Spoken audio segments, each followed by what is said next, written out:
Karena memang Allah tuh mau ngasih rezeki sama orang nggak pakai ada hitung-hitungannya, gitu kan?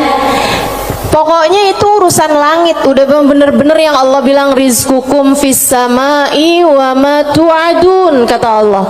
Rezeki kalian sudah selesai aku atur dari langit. Rezeki kalian sudah selesai aku atur dari langit. Saudaraku sekalian yang saya muliakan, nah kalau kita kepengen gitu kan kayak rezekinya digampangin, cara dapetnya gampang, menyenangkan, itu juga sama Allah udah dikasih clue-cluenya. Salah satu cluenya adalah dengan rajin sedekah. Salah satu cluenya adalah dengan rajin memberi, bukan hanya sedekah. Sedekah itu untuk orang yang kita tahu memerlukan. Tapi kalau memberi buat siapapun, termasuk kita ngasih sama orang yang kita sayangi, ngasih hadiah, begitu ya. Buat orang tua kita mampu, tapi kita seneng aja ngasih hadiah sama mereka gitu misalnya. Kita suka ngasih kepada saudara-saudari kita, kakak adik kita, walaupun kita tahu dia mampu. Tapi misalnya kita habis jalan-jalan condet, kita beliin duku, udah nggak ada ya. Kita beliin salak condet kan dulu mah masih ada tuh. Ingat tuh, gitu. Saudara sekalian yang saya muliakan, itu memperbanyak rezeki, mempermudah rezeki, mempermudah jalurnya rezeki yang sudah Allah Subhanahu wa taala bagikan kepada kita, teman-teman saya sekalian. Nah, ini saya ingat ucapan Hubabah Maryam Al-Haddar, guru saya almarhumah. Beliau itu orang paling dermawan yang pernah saya kenal.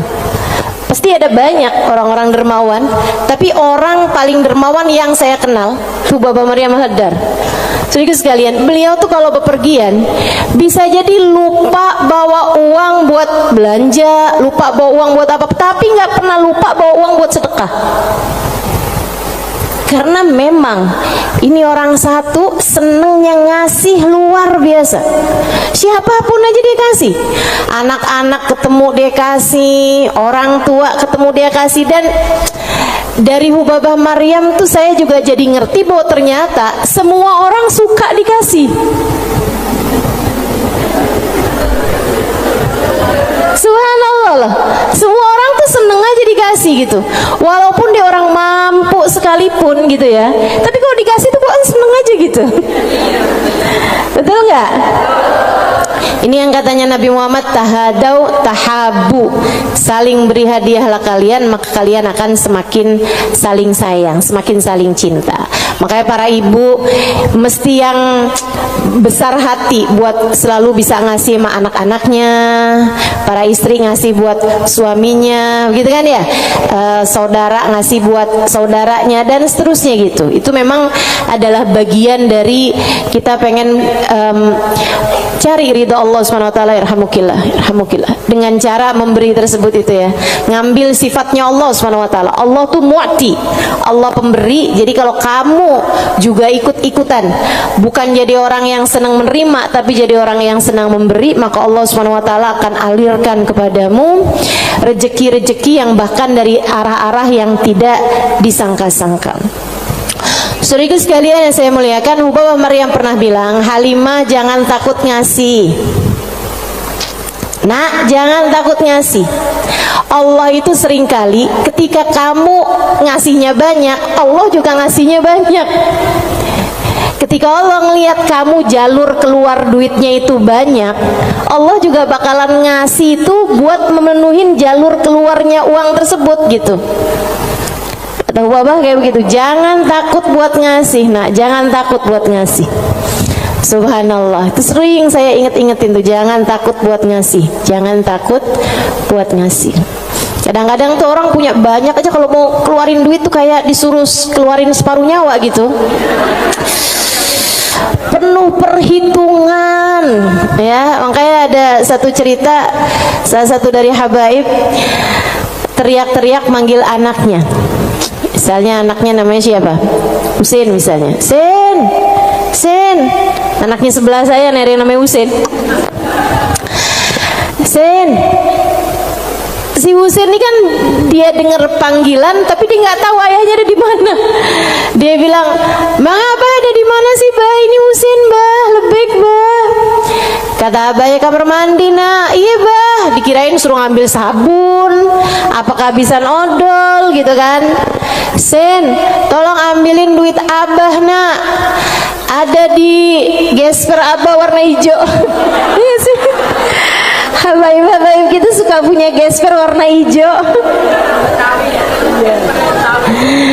Gespernya habaib tuh ya. Jadi gespernya dipakai bukan buat celana panjang, tapi buat sarung. Ada yang tahu nggak?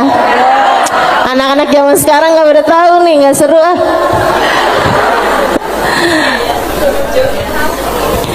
Dia bilang, "Ambilin duit Abah, Nak. Kasihin kepada keluarga fakir miskin di jalan apa gitu," disebutin nama dia. Dikerjain sama anaknya saat itu juga, diambil uangnya kemudian diserahkan kepada keluarga yang dimaksudkan sama abahnya. Habis dia pulang, dia bilang sama abahnya, "Bah, Abah kenapa sih, Bah? Sampai repot-repot lagi di kamar mandi, bukan nunggu aja ntar keluar." Abahnya bilang, "Nak, kalau keluar setannya lain lagi." Emang sedekah tuh kalau nggak cepet-cepet dikeluarin lain lagi tuh. Coba aja kamu ngeliat orang nih, ya ampun kesian banget, mau ngasih nih kayaknya 100 ribu deh misalnya gitu. Kita inget nih dompet kita ada 100 ribuan gitu kan. Pas kita buka dompet, tapi banyak juga loh orang kayak gitu, 50 ribu aja apa ya gitu. Kelihatan ada duit yang hijau 20 ribuan. Terakhir keluarnya berapa? 5.000. Ada yang pernah begitu? Mana orangnya? Saya. Urusan sedekah luar biasa. Kalau nggak cepet-cepet dikerjain, luar biasa setannya, teman-teman sekalian. Makanya mudah-mudahan Allah SWT selamatkan kita dari segala sifat pelit-pelit ini nih. Baik itu yang namanya syuh ini udah pelit yang banget pelitnya, ataupun bakhil orangnya ya. Kalau yang tadi atas syuh orangnya namanya syahih. Kalau yang kedua nih bakhil, yaitu orang yang pelit sama apa yang dia punya, ama yang jadi miliknya dia mau ngeluarinnya tuh penuh dengan perhitungan. Dan gayahnya, puncaknya orang pelit yang kayak beginian nih, puncaknya pelit adalah dia sampai berusaha untuk bisa yang wajib-wajib pun jadi nggak wajib. Gimana caranya gitu? Kayak bayar zakat gitu kan, mikir-mikir mau bayar zakat harta 2,5% dari harta kita di akhir tahun. Itu kan kalau mau dicari-cariin jalannya biar nggak keluar zakat, bisa teman-teman, bisa. Terutama nih orang-orang kayak saya nih, belajar fikih kelamaan, belajar fikihnya lama, saya tahu persis cara mengelabui hukum Islam. Tetapi teman-teman sekalian, ilmu ini walaupun saya mengetahuinya, saya tidak akan mengamalkannya buat diri saya pun juga buat orang lain. Kenapa gitu? Kamu sedang mengelabui siapa? Bukankah Allah Maha tahu segalanya? Kamu mau nih gimana caranya biar duit saya nih nggak saya zakatin? Oh, kamu begini misalnya gitu ya, sekedar dirubah bentuk duitnya itu jadi tanah, jadi rumah, kan zakatnya setahun lagi. Bisa aja kayak begitu. Akan tetapi teman-teman saudaraku sekalian, sekali lagi ini pengelabuhan urusan dunia. Tapi kalau urusan di hadapan Allah Subhanahu wa taala, Allah tahu segalanya. Allah paham niatmu, mau deket haul, mau deket waktunya wajib mengeluarkan zakat, kamu beli tanah biar duit kamu berubah jadi tanah untuk menghindarkan kewajiban zakat. Allah paham betul urusan apa yang ada di dalam hatimu itu. Jadi janganlah sok-sokan cari-cari. Mungkin ada pendapat lain yang bikin ini jadi nggak wajib, misalnya gitu kan? Ada aja, bisa aja teman-teman saudara sekalian. Orang yang belajar fikih bertahun-tahun itu akan ngerti caranya hal-hal yang seperti itu. Tapi tentu saja kita tidak akan mengamalkannya, sebab yang kita cari bukanlah pandangan manusia, yang kita cari bukanlah hukum dunia, akan tapi yang kita cari adalah yang di sisi Allah Subhanahu wa ta'ala. Saya jadi ingat sama Syaiban. Ini yang dianggap sama Imam Syafi'i sebagai salah satu guru-gurunya Imam Syafi'i.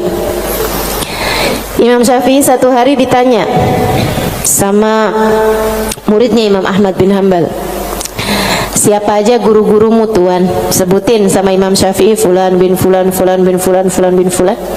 Kata Imam Syafi'i, Syaiban Ar-Ra'i. Siapa? Syaiban Ar-Ra'i. Kok saya nggak pernah dengar ya yang satu ini? Imam Syafi'i itu orang pinter, saudaraku sekalian, sangat pinter. Nih saya ceritain kecerdasan, kepandaian Imam Syafi'i. Imam Syafi'i itu kalau mau ngafal halaman 276, 277-nya ditutup dulu. Kenapa gitu?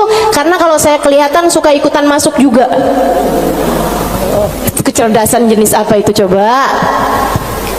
Ini kayaknya udah tingkat langit ketujuh nih cerdasnya nih. Itu bisa-bisanya gitu. Saya kalau mau ngafalin halaman misalnya 276, saya baca berulang-ulang, itu pun juga masih belum apal-apal gitu kan. Besokannya lagi saya ulang lagi, besokannya lagi saya ulang lagi juga gitu. Karena kalau nggak diulang-ulang ntar kayak suka gampang lupa sih. Saudara sekalian yang saya muliakan, ini buat ibu-ibu sih kayaknya nggak relate deh. Kita nih kadang-kadang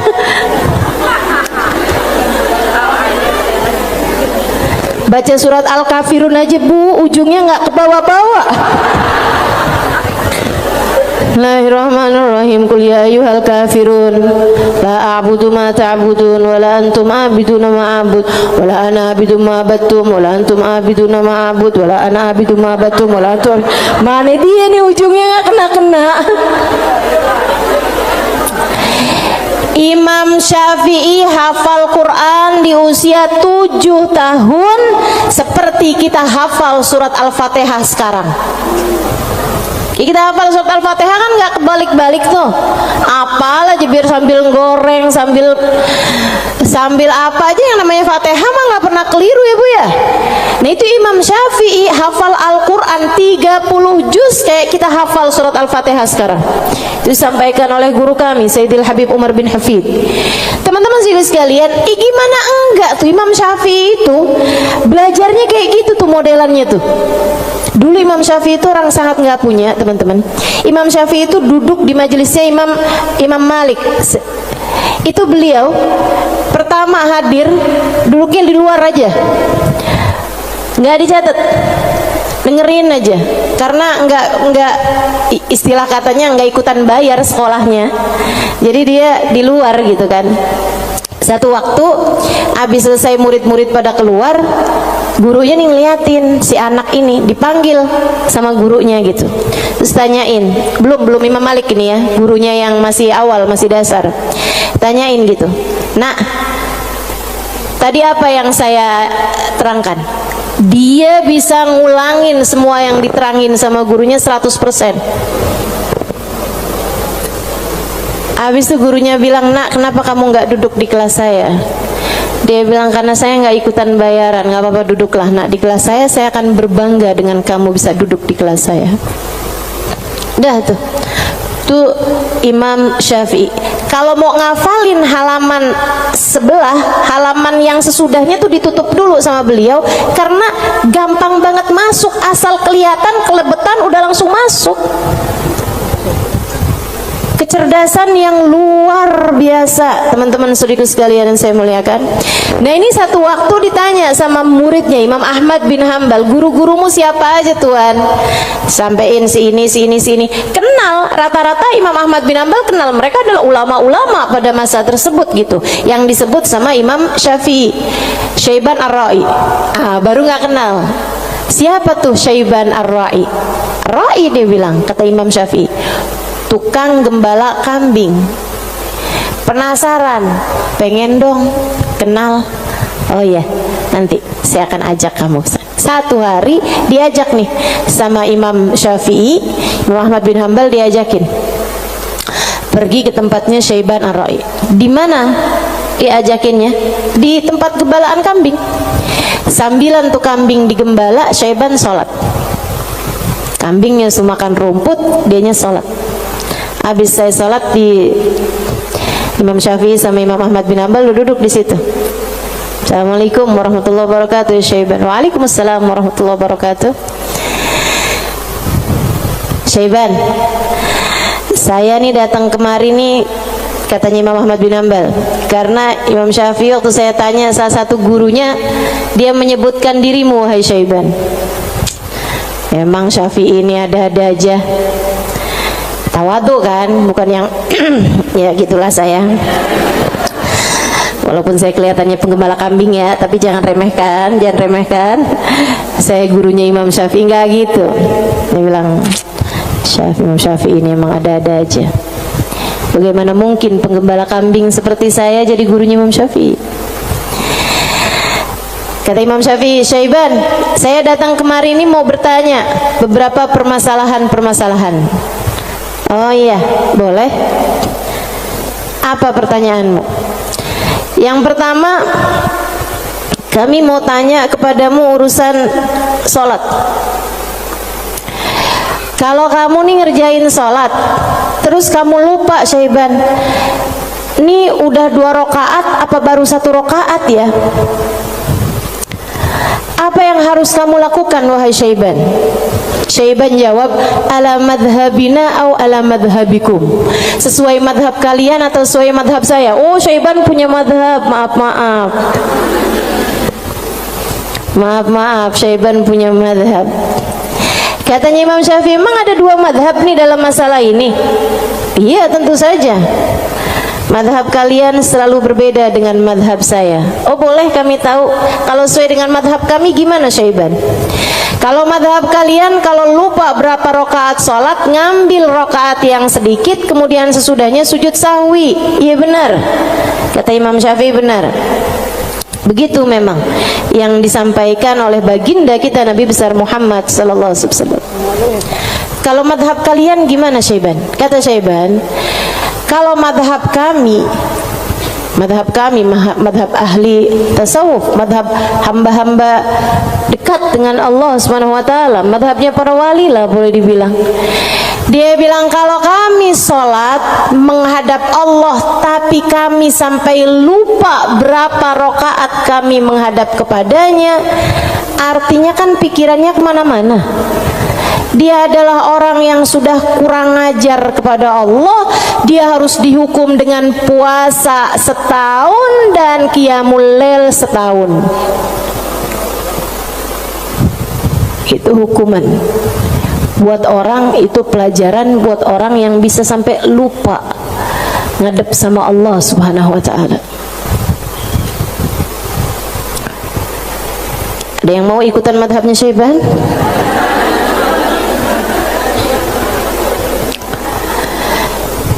Oke. Imam Ahmad bin Hanbal mikir, pantesan nih orang jadi gurunya Imam Syafi'i. Nggak salah. Dia bilang, pertanyaan yang kedua, wahai Syaiban, ini saya mau nanya urusan zakat. Baik.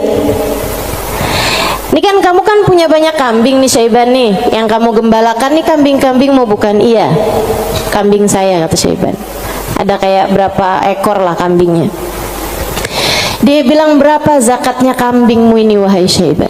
Syaiban kembali nanya, ala madhabina am ala madhabikum? Madhab saya apa madhab kalian? Dia bilang, emang ada 2 madhab juga nih dalam urusan zakat ini nih? Iya, selalu ada opini-opini, pemahaman-pemahaman dalam urusan agama.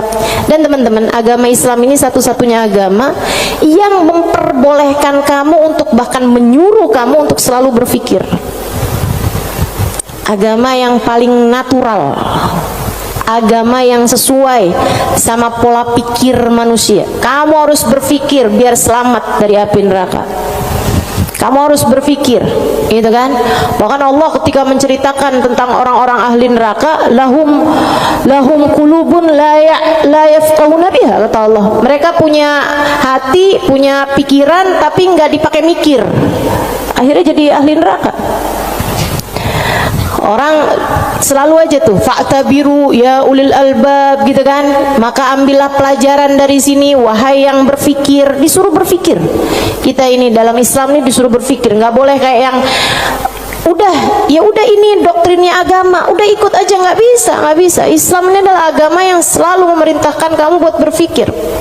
Makanya Syaiban kepikiran tuh jawaban-jawaban yang tidak sesuai dengan konteks fikih, tapi tidak salah. Teman-teman. Ya orang yang lupa rakaat, kemudian dia merasa bahwa dirinya adalah seorang yang kurang ajar sama Allah Subhanahu wa taala karena menghadap Allah, tapi kepikirannya gelambiar kemana-mana. Kalau dia kemudian menghukum dirinya sendiri dengan puasa sepanjang tahunnya, itu tentu adalah sesuatu hal yang luar biasa tingginya gitu. Seseorang yang sudah mencapai tingkat spiritualitas yang sangat-sangat berkelas. Ditanya nih urusan zakat nih, berapa zakatnya wahai Syaiban? Katanya Syaiban, ala madhabina am ala madhabikum? Sesuai dengan madhab kalian apa sesuai dengan madhab saya? Kalau madhab kami gimana Syaiban? Orang kan biar tahu kan mesti tahu perbandingannya. Oh kalau madhab kalian 40 ekor kambing, 1 ekor kambing, 121, 2 ekor kambing, selanjutnya setiap 100, 1 ekor kambing. Iya benar, kayak gitu tuh zakatnya kambing menurut Islam, sesuai dengan apa yang sudah diajarkan baginda kita Nabi besar Muhammad. 40 1 ekor kambing, 121 2 ekor kambing, selanjutnya setiap 100 1 ekor kambing. Jadi kalau kamu punya 900 ekor kambing berarti 9 ekor gitu. Kalau menurut madhab kalian gimana wahai Syaiban? Syaiban kemudian menjawab, kalau madhab kami, saya ini budaknya Allah. Innama ana abd, saya ini adalah budaknya Allah. Dan seorang budak tidak memiliki harta, sebab semua harta budak adalah harta majikannya. Dan itu benar, harta budak adalah harta majikannya. Jadi kambing-kambing saya ini ya udah terserah Allah aja. Kalau diperlukan saya kasih, kalau nggak diperlukan nggak saya kasih. Kalau kemudian misalnya nih punya kambing 20 gitu kan, tapi ini lagi ada orang mau ngawinin nih, perlu 3 ekor kambing, ya udah keluarin 3 ekor kambing. Saya nggak pernah merasa memiliki kambing-kambing saya. Berapapun yang diperlukan akan saya keluarkan, sebab bukan milik saya, semua hanyalah milik Tuan saya. Saya hanyalah budak, yang saya miliki adalah miliknya Tuan saya. Tuh, hamba berkelas. Makanya mereka tuh ngeluarin duit sebanyak apapun nggak pernah merasa berat. Kenapa? Ngerasanya cuma dititipin doang, nggak pernah ngerasa itu adalah milik dia gitu. Ngerasanya cuma dititipin doang. Makanya sedekahnya gede-gede teman-teman, berjuang dengan hartanya tuh besar-besar. Dan saya ketemu orang-orang semacam itu, punya duit berapa dikeluarin segitu-gitunya tuh. Itu ketemu orang-orang yang seperti itu gitu. Masya Allah, Masya Allah. Mudah-mudahan Allah angkat kepelitan dalam diri kita, insya Allah. Semoga Allah angkat sifat bukhl dalam diri kita, sifat syuh dalam diri kita ini. Amin ya rabbal alamin. Wa amma man bakhila bil infaq fi wujuhil khairat. Adapun orang-orang yang pelit dalam menafkahkan hartanya pada jalan-jalan kebaikan, wa taraikir kurubat, dan arah-arah kurubat, buat arah-arah ibadah. Maksudnya kalau disuruh keluarin hartanya buat yang lain misalnya gitu ya, dia ngawinin anaknya, wuh jor-joran tuh. Tapi kalau giliran suruh nyumbang, itulah ya, dia punya hartanya banyak nih. Kalau misalnya duitnya itu mau dipakai buat bikinin pesta, bahkan sekedar pesta ulang tahun yang tiap tahun tuh keulang, gitu ya, itu dia akan kerjain gitu kan. Ulang tahun ulang tahun perkawinan ulang tahun anaknya, ulang tahun cucu, jadi dikeluarin hartanya gampang banget gitu. Tapi giliran bikin maulid dong, ini kan lagi bulan maulid, udah banyak kok yang bikin maulid. Ya kalau gitu nyumbang deh buat orang yang bikin maulid, udah banyak yang nyumbang buat bikin maulid gitu.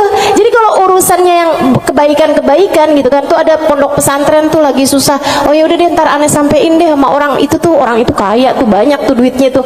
Dia lupa kalau duitnya juga banyak. Ada orang-orang yang kalau jalan-jalan yang lain dia royal, dia biasa aja gitu, ngeluarinnya nggak berat. Tapi di saat dia suruh ngeluarin untuk jalan-jalan kebaikan, dia ngerasa berat. Yang kayak begini, ma'at tamakkun min dzalik, padahal dia mampu untuk melakukan itu, fahaluhu ahwan min halil ladzi qabla, keadaan dia masih lebih mending daripada keadaan orang-orang yang di atasnya, yang syuh atau yang syahih atau yang bakhil tuh ya. Yang atasnya itu ampe dengan yang wajib-wajib aja dia nggak mau keluarin. Kalau yang ini, yang wajib sih dia keluarin sih, yang wajib dia keluarin. Cuman kalau yang sunnah-sunnah gitu, kayak nyumbang-nyumbang, ngasih-ngasih sama orang, gitu-gitu dia, tar dulu deh, duit saya juga nggak segitu banyaknya gitu kan. Ada orang nih susah-susah nih, terus dia bilang gitu, emang beneran susah, anak-anak yatim gitu kan, korban bencana alam atau apa gitu, emang beneran susah. Itu juga mau ngeluarinnya kayak yang berat banget gitu. Yang kayak beginian gimana nih? Ahwan minal ladzi qabla, mendingan sih daripada yang sebelumnya. Sebutnya apa? Wa yusamma bakhilan aidan, disebut juga orang bakhil juga. Li'annahu qad adharal mal wa laqiba fi imsaki, karena dia mendahulukan harta untuk dirinya sendiri dan dia seneng buat pegangin hartanya. Wa bakhila bi badlihi fi ma huwa arfa' lahu wa anfa' inda rabbih minad darajatil ula wal khairatil baqiyah fid daril akhirah. Karena dia itu kan bakhilnya itu menyelahkan sesuatu yang dia rasa lebih bermanfaat. Kalau dia disuruh nyumbang nih, kayak dia akan mikir yang daripada saya nyumbang, mendingan juga buat sekolah anak aja nih dulu, mendingan buat ngirimin anak dulu aja, mendingan buat ini aja, mendingan buat itu aja. Kayak yang dicari-cari gitu keperluan dia itu, mendingan ganti horden aja, mendingan ganti karpet aja, mendingan ada pintu model baru, mendingan saya ganti pintu aja, mendingan saya, pokoknya gitu aja gitu. Daripada dia mencari-cari, maksudnya daripada dia mengeluarkan hartanya untuk urusan-urusan yang sifatnya akhirat, dia akan lebih memilih untuk yang buka cabang aja, buka usahanya lebih luas aja, mendingan ini aja, mendingan itu aja, kayak gitu-gitu. Atau bahkan mendingan buat kawin lagi aja. Itu ngebantu orang juga. Dia akan nyari perempuan yang miskin juga. Gimana tuh? Wa madamal insan yarjah imsakul mal ala badli fi mahabillah wa maradi fa huwa ghairu khalin an syai'in minal bukhl. Dan sesiapa orang, selagi seseorang itu masih lebih mendahulukan, masih lebih mementingkan megang hartanya daripada menyerahkannya di jalan yang diridhoi Allah dan yang dicintai Allah, maka artinya orang tersebut belum kosong dari sifat pelit. Artinya dia masih punya sifat pelit dalam dirinya. Uang kamu nih antara kamu serahkan buat beli sesuatu duniawi, sama kamu serahkan buat kepentingan akhirat, kamu ringanan mana? Ya kita masih lebih ringan untuk urusan-urusan dunia kita kan? Betul nggak? Atau untuk antara kamu keluarkan di jalan Allah dengan kamu tabung, kamu masih beratan mana? Ya beratan ngasih lah. Kalau buat nabung kan ya buat diri kita sendiri, itu investasi masa depan, harus kita pikirkan juga kan. Nah itu berarti kata Imam Ghazali, Imamul Haddad yang bilang ya, bukan saya ya, berarti dia ya memang masih pelit juga. kamu masih pelit. Selagi antara uang kamu pakai buat tabungan sama uang kamu serahkan untuk jalan-jalan kebaikan, kamu masih memilih untuk nabung. Berarti ini kayaknya kita semua masih pelit lah ya. Udah kita sepakatin aja dah. Masih pelit semuanya, ya Allah, ya Allah. Makanya masih harus terus-terusan berdoa. Allahumma inni a'udzubika minal ajzi wal kasal wa'ud. Allahumma inni a'udzubika minal hammi wal hazan wa a'udzubika minal ajzi wal kasal wa a'udzubika minal jubni wal bukhl wa a'udzubika min ghalabatid dain wa qahrir rijal. Itu masih harus terus-terusan kita baca, teman-teman. Tiap hari, tiap pagi kita baca doa itu. Ya Allah, beri kami hidayah untuk bisa ringan tangan dalam memberi, enggak terus-terusan pelit sama apa yang kami miliki, ya Allah. Wala yakunul insan jawadan sakhiyan hatta yakuna badlul mal fi mahabbillah arja inda wa ahab ilaih min imsaki. Dan seseorang itu belum bisa disebut dermawan, belum bisa disebut sakhi, belum bisa disebut orang karim, orang dermawan, sampai dia merasa bahwa menyerahkan uang di jalan Allah lebih dia sukai daripada menabung, daripada pegang duit itu, daripada dia nggak ngasihnya di jalan Allah gitu. Kalau kamu ngerasa masih ngasih itu lebih berat daripada kamu pegang, nah itu berarti kamu masih pelit. Tapi kalau kamu ngerasa udah yang ngasih lebih kamu sukai daripada kamu pegang, gitu ya, itu berarti kamu adalah seseorang yang dermawan. Udah jadi tambah jauh aja nih kita nih. Fa'lam dzalik wa'mal alaih. Ketahuilah hal ini dan amalkanlah. Wallahu yatawalla hudak. Semoga Allah Subhanahu wa taala memberikan petunjuk kepadamu. Amin ya rabbal alamin. Wa minal muhlikat, dan salah satu dari sifat-sifat yang dapat menghancurkan seseorang, salah satu dari sifat-sifat penghancur amal ibadah seseorang, salah satu dari sifat-sifat yang dapat meluluh lantakkan dirimu, menurunkan nilaimu di mata Allah Subhanahu wa taala adalah al-ghurur, sifat ghurur, tertipu. Apa tuh tertipu? Wa makna, arti tertipu adalah an yulabbisul insan ala nafsih. Dia bikin samar kepada dirinya sendiri, wa yuriyahal umur ala khilafi ma hiya alaih. Dia memperlihatkan kepada nafasnya, kepada dirinya, ala khilafi ma hiya alaih, tidak sesuai dengan fakta yang ada. Wadhalik lidu'fi basiratihi 'ala din, dan yang seperti ini adalah karena lemahnya pemahamannya, basirahnya, basirah itu pandangan hati, lemahnya pandangan hati dia fiddin, dalam urusan agama, wa qillati ma'rifatihi bihaqaiqi, dan sedikitnya pengetahuan dia dengan hakikat-hakikatnya agama, walijahlihi li afatil a'mal wa mawaqa'id syaitan, dan karena yarhamukillah, ya rahmukillah. Banyak bener, si ada gak?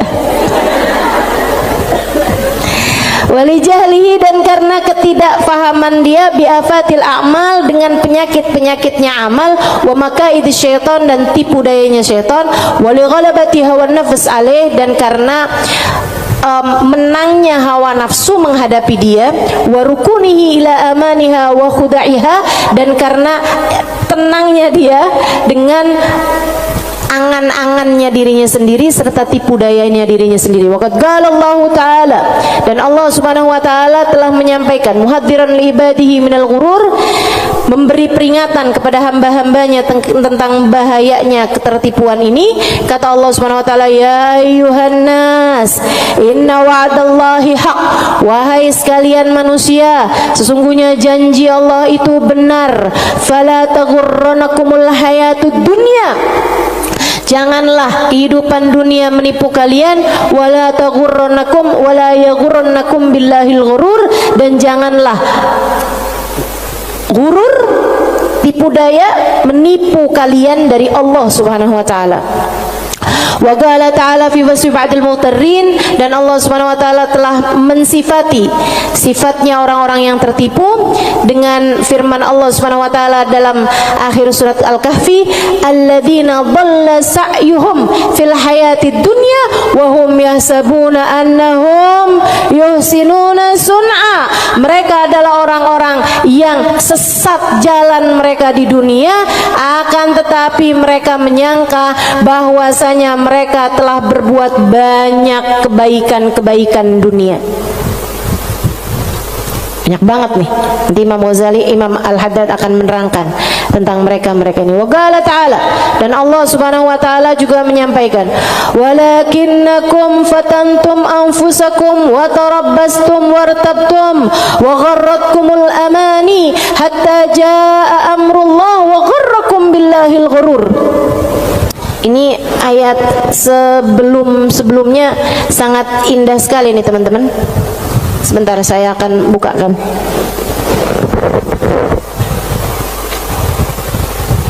Kata Allah Subhanahu wa taala, walakinnakum fatantum anfusakum, akan tetapi kalian telah menipu diri-diri kalian sendiri, wa tarabbastum, dan kalian menunda-nunda, wartabtum, dan kalian merasa ragu, wa gharratkumul amani, dan kalian tertipu dengan angan-angan kalian sendiri, hatta jaa amrullah, sampai datang ajal menjemput kalian, wa gharrakum billahil ghurur, dan kalian telah tertipu, dan tipu daya telah menipu kalian dari Allah Subhanahu wa taala.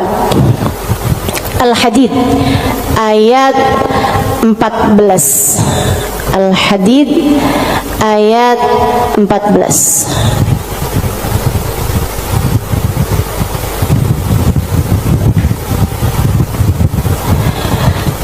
Al-Hadid ayat 14. Nih. Ini serem sih. Saya mau baca ayat ini nih, pas baca Quran pas nyampe ayat-ayat ini. Ya Allah, ngerinya. Saya bacain ya.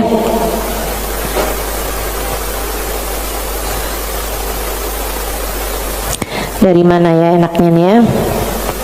Dari ayat 11 deh. Al-Hadid dari ayat 11. A'udzu billahi minasyaitonir rajim.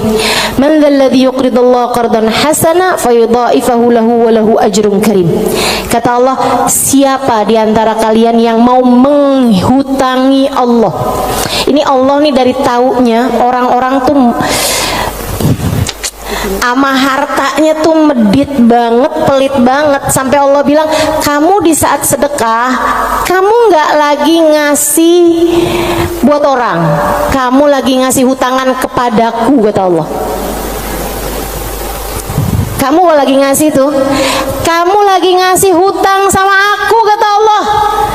Man dzalladzi yuqridullaha qardan hasana, siapa yang menghutangi Allah dengan hutangan yang bagus. Hutangan yang bagus tuh ada orang miskin dikasih, ya. Ada orang yang kepengen sekolah, nggak mampu sekolah, kamu sekolahkan. Ada janda-janda yang kepengen usaha nggak punya modal, kamu modalin, gitu kan. Ada orang tua-tua yang emang udah nggak bisa lagi usaha, kamu berikan nafkah bulanan kepada mereka, gitu. Ada yang lagi ngebangun misalnya pondok pesantren atau masjid yang memang tidak akan kembali berupa keuangan ya, maksudnya secara langsung, gitu kan. Nah itu semuanya nih disebut sebagai jalan jalan-jalan kebaikan, Allah menyebutnya sebagai qardhan hasanah, hutangan kepada Allah. Kenapa Allah bahasanya sampai pakai utang? Dan yang hutang itu Allah. Kayak Allah tuh lagi yang tenang, utang, aku akan bayar. Dan aku kalau bayar nggak main-main. Aku lipat gandakan minimal 10 kali lipat. Dan teman-teman, saya sih nggak tertarik sama urusan 10 kali lipat. Kamu sedekah balik 10 kali lipat. Saya nggak terlalu tertarik sama itu. Saya tertarik sama sesuatu yang kita nggak bisa beli pakai uang. Yang kita nggak bisa beli pakai uang, itu yang lebih membuat saya tertarik ketika bersedekah. Maksudnya gini nih, kalau misalnya kayak kalau kamu ngasih 100.000, Allah bakal gantikan dengan 1 juta, 10 kali lipat kan? Saya nggak terlalu tertarik tuh yang begituan. Saya lebih tertarik kalau kamu kasih 100.000, Allah akan berikan kepadamu Halimah sesuatu hal yang bahkan kamu nggak bisa belinya dengan uang. Dan itu nyata teman-teman. Kamu nggak bisa beli kesolehan anakmu. Mau beli di mana? Mau beli di mana? Kamu pergi cari apapun, kamu nggak bisa beli kesolehan anakmu. Kayak apa rasanya kamu bangun di waktu malam, terus kamu lihat, kok kamar anak saya nih lampunya masih nggak gelap semuanya ya. Biasanya kalau tidur dia gelap semua. Kamu buka pelan-pelan kamar anakmu, karena memang kamu udah bilang sama anakmu untuk kalau tidur jangan dikunci misalnya gitu. Kamu buka kamar anakmu dan di sanalah kamu lihat di jam 2 malam, jam 3 malam dia sedang bersimpuh di atas sejadahnya. Kamu bisa beli di mana hal kayak begituan? Saudariku sekalian yang saya muliakan, kamu punya anak-anak hatinya baik-baik, bahkan kamu punya suami hatinya menyayangi kamu dengan tulus, bisa beli di mana? Kamu memutuskan untuk pakai skincare, pasang filler, kamu udah sulam alis, sulam bibir, kamu bahkan mungkin oplas, nambahin tingginya hidung, belum tentu bikin hati suamimu sayang padamu, betul? Beli di mana tuh rasa sayangnya suami kepada seorang istri? Belinya sama Allah Subhanahu wa ta'ala, sebab Allah yang menggerak-gerakkan hati manusia. Saudaraku sekalian yang saya muliakan, Allah tuh kalau kamu kasih hutangan sama Allah Subhanahu wa ta'ala, kamu sedekahkan hartamu di jalan Allah Subhanahu wa ta'ala, Allah bisa bayar kamu dengan hal-hal yang gak bisa kamu beli pakai uang. Keberkahan kehidupan, kesolehan hati anak-anak, rasa sayang, rasa cinta di hati suamimu kepadamu, hati yang damai, kehidupan yang tenang, hati yang bahagia dalam taat pada Allah Subhanahu wa ta'ala. Bahkan hidayah, inayah, taufik dalam dirimu teman-teman saudaraku sekalian. Gimana caranya mau beli? Kamu bisa bangun di waktu malam, kemudian 2 rakaat, 4 rakaat, 6 rakaat, kamu mengerjakan ibadah pada Allah. Kemudian kamu beristighfar, kemudian kamu berdoa, kemudian kamu menyebut-nyebut namanya. Kenikmatan yang kayak begituan kamu nggak bisa beli pakai uang. Itu hidayah dari Allah Subhanahu wa ta'ala. Suamimu nggak mau sholat kecuali dengan berjamaah, itu hidayah dari Allah Subhanahu wa ta'ala. Yang beginian nih hidayah menuju kepada surga Allah Subhanahu wa ta'ala. Hati lapang, hidup bahagia, hati tenang, nggak bisa dibayar pakai uang. Gak bisa dibayar pakai uang. Dibayarnya pakai apa? Yang bisa mengerjakan adalah Allah, maka hutangi Allah. Allah bisa membayarnya dengan itu semua. Karenanya saya sampaikan teman-teman, saya nggak tertarik sama yang kalau kamu sedekah balik 10 kali lipat. Kalau kamu keluarin, kamu jual motor, kamu kasih sedekah, kamu dapat Avanza. Enggak, saya nggak tertarik, mohon maaf. Bukan karena saya nggak tertarik sama pemberian Allah, tapi pemberian Allah yang masih bisa dibeli dengan uang, itu adalah pemberian-pemberian yang tidak berkelas. Allah bahkan memberinya kepada orang paling kafir di atas muka bumi sekalipun. Tapi kesolehan hati anak-anakmu, kesolehan hati suamimu, kesolehan dirimu sendiri, Allah kasih hidayah buat kamu bangun di waktu malam membaca beberapa ayat Al-Quran. Allah kasih kamu bangun di waktu malam, kamu menengadahkan tangan berdoa kepada Allah SWT. Saat itu Allah, setiap kali kamu memanggil ya Allah, ya Allah, ya Allah, Allah menjawab lebih kayak